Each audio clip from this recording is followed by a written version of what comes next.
There are a lot of people who want to be heroes, but there are few who have the courage to be heroic.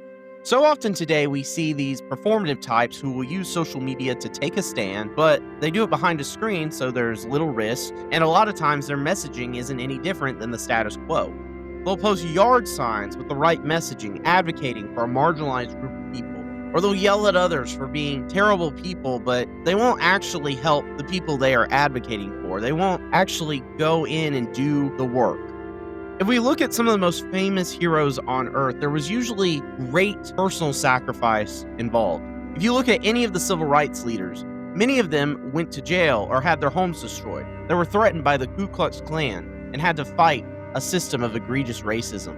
If you look at Nazi-occupied Europe, those who helped the Jews escape or resisted the Nazi regime were often imprisoned or killed. If you think about the biblical story of Jesus, he literally had to die in order to save the world and the lives of others. True heroism is focus. It requires personal sacrifice and incredible courage, and it doesn't expect a reward in return. I started this show with an episode about Martin Luther. Luther stood for his conviction when he easily could have just recanted, but in a very essential moment in history, he stood for what he believed in. And so many people who are the focus of this podcast, who have been or will be the focus of this podcast, said things in a moment that was incredibly risky, but ultimately would change the world. The focus of today's episode is a hero in every sense of the word. In a system that was dehumanizing and evil, this person faced adversity head-on and saved multiple lives and inspired countless more. I'm Will Henry, and this is Quotable History. Mary had a savage quite a soul. The only thing we have to fear is fear itself. It's one small step for man, one giant leap for mankind.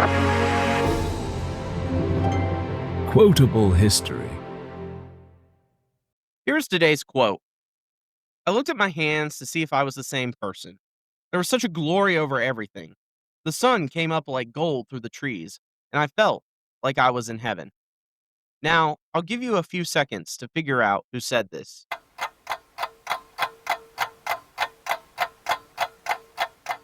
If you guessed Harriet Tubman, then you would be correct. She said this about when she became a free woman in 1849 after escaping the bonds of slavery. Harriet Tubman is a name thrown around a lot when talking about American history, but who was she and what was her role in that history? Well, for starters, she was born in Dorchester County, Maryland in 1822 with the name Araminta Ross to her parents Harriet and Benjamin Ross, both of whom were enslaved. She was one of 9 children, and all of those 9 children would have also been considered enslaved because of the status of their mother. Now, while I don't want to go super deep into the history of slavery, I think it's important to get a sense of what the institution was and the nature of it within the context of the American society and especially the American South. This topic has been explored by documentarians and historians at much deeper levels than what I'm going to get into here, but I really encourage you to check that out, take a look at that, because it's important to understand the history of slavery and the evil of it. But I'm going to do my best to get into it a little bit here because it's important to understand the context in which Harriet was born into.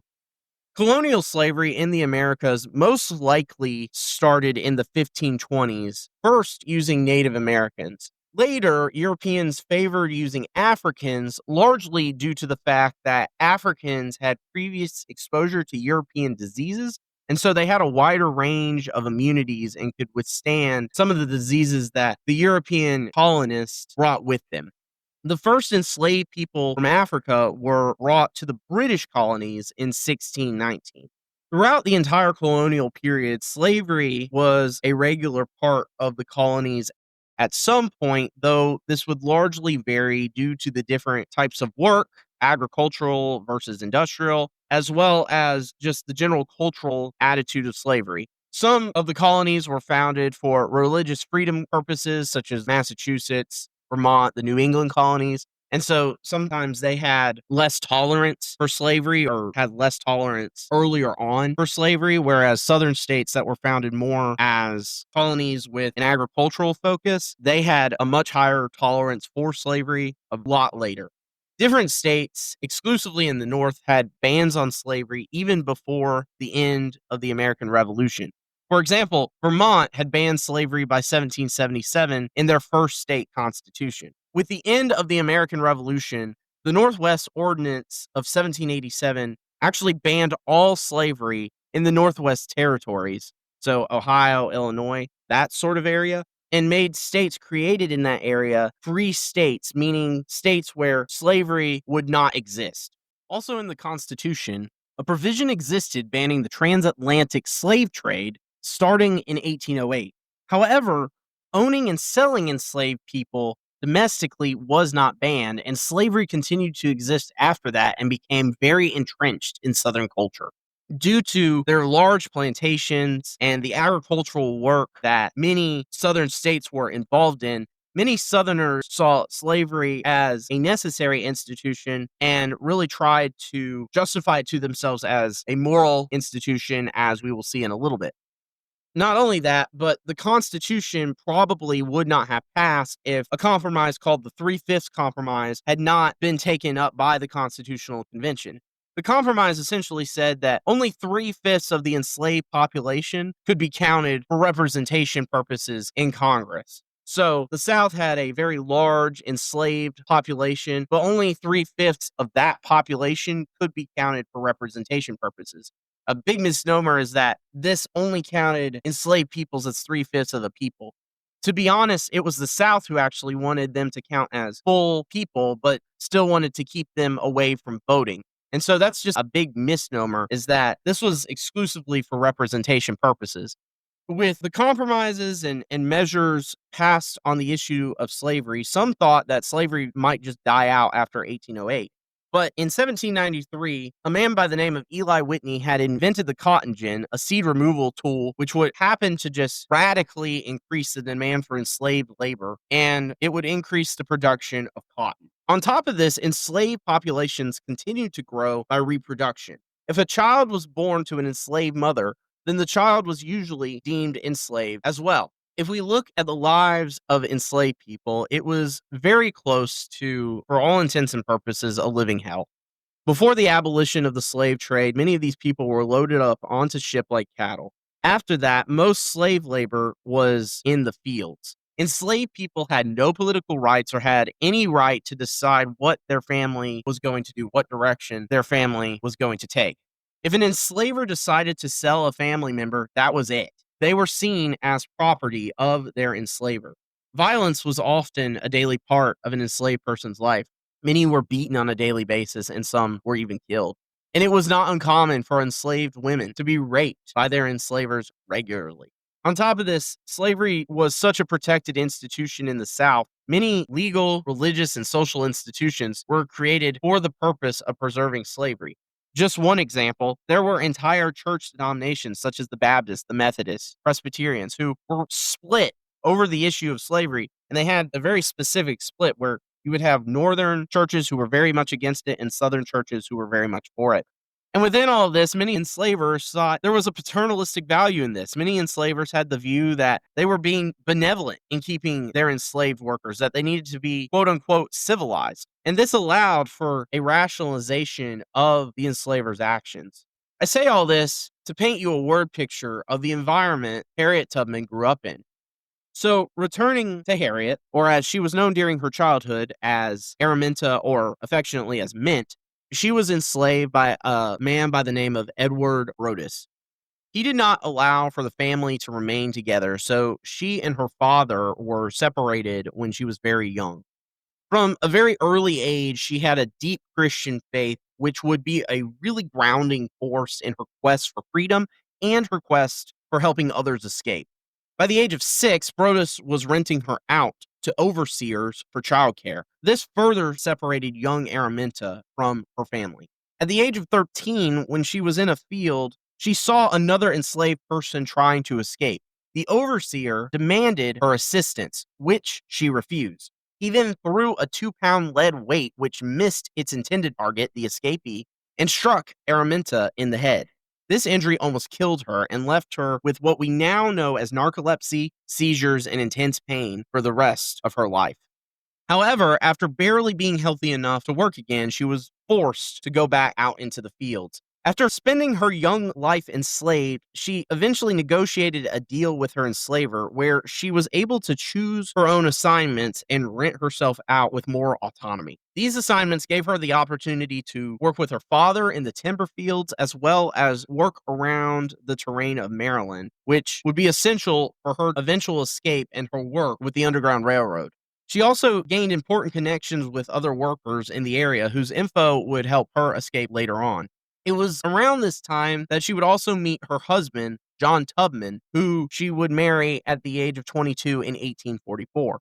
When they got married, she officially changed her name to Harriet Tubman in honor of her mother. Now, John was a freed black man, so it's not really known if they had the ability to live together or separately due to their difference in status. By 1849, Edward Brodus would fall into some hard times financially and started selling off enslaved workers as a way to alleviate some of his financial struggles. This worried Harriet, and even after Brodus died later that year, she still feared that she may be sold, and it was at this juncture that she decided to attempt escape. She had her eyes set on Philadelphia. This city, founded by William Penn as a Quaker settlement, always had a strong anti slavery attitude, and this is where many abolitionist leaders were based. Plus, it just happened to be very close to Maryland. She initially escaped with her two brothers, Ben and Harry, but they turned back out of fear. She would then escape on her own by the end of the year and landed in Philadelphia alone. She had finally gotten the freedom she had always dreamed of. The bliss of freedom, though, would not last long. She struggled with the thought of her family remaining in captivity and potentially being tortured because of their relationship with her. Her husband chose not to accompany her and would eventually marry another woman. She was without her family, and the weight of that was a large motivation to join the abolitionist cause.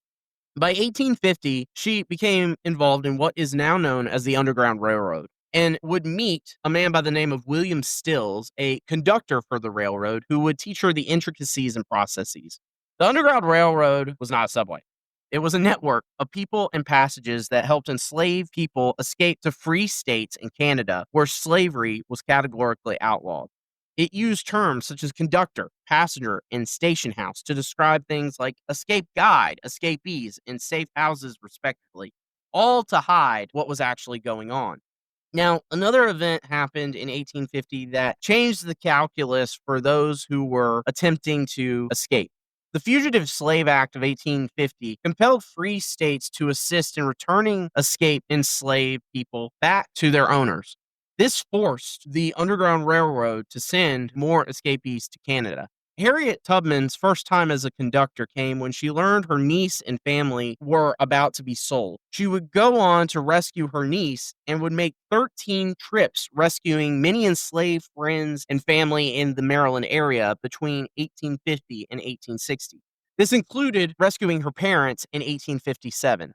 Contemporary estimates put her as rescuing around at least 70 people, maybe more.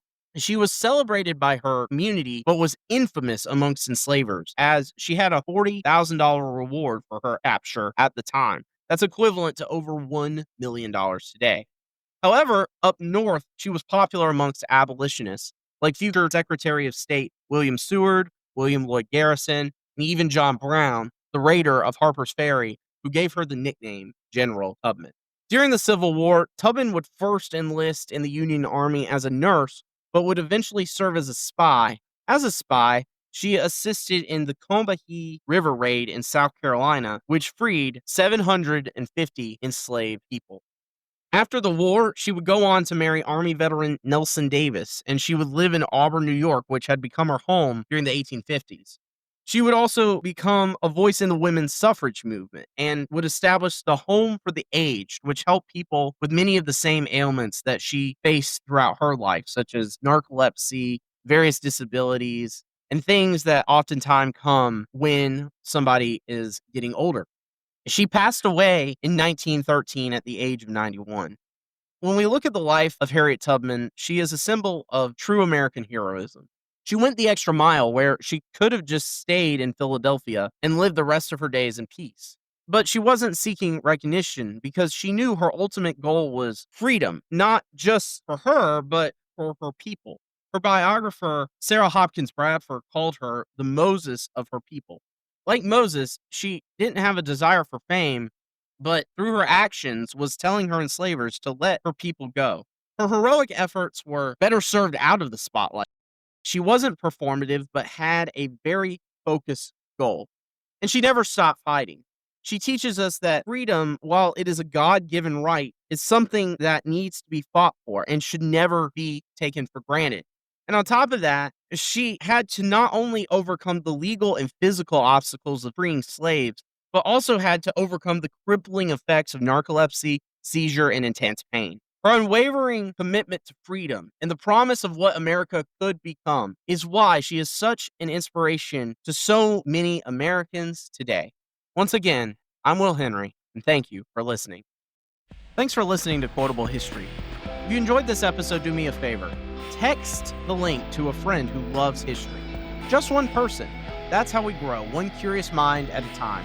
I want to give a special thanks to my wife, Rachel Henry, whose support, patience, and essential editing really help make this podcast possible.